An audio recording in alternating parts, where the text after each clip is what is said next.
Welcome to TechWonk Tutorials. In this tutorial you will know, control who you share your WhatsApp status stories with.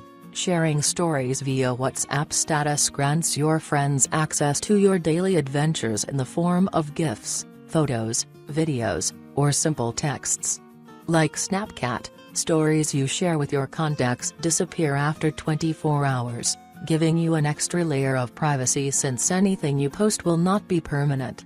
And if you want to limit who can see your private stories, WhatsApp also has you covered. Disappearing messages have become a mainstay in messaging apps for iPhone and Android due to their obvious security and privacy benefits. With WhatsApp's Stories feature, you have the ability to easily set which of your contacts can see your WhatsApp status to avoid any potential drama your post may cause, choosing which contacts to share with.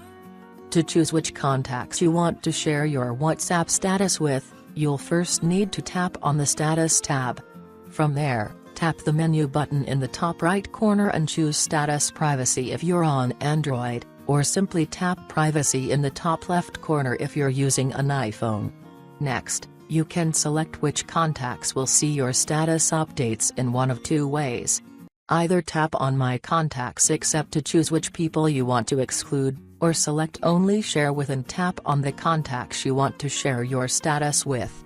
If you want to share your updates with everyone, simply tap on My Contacts. From now on, your WhatsApp stories will only be shared with the right people. Thanks for watching.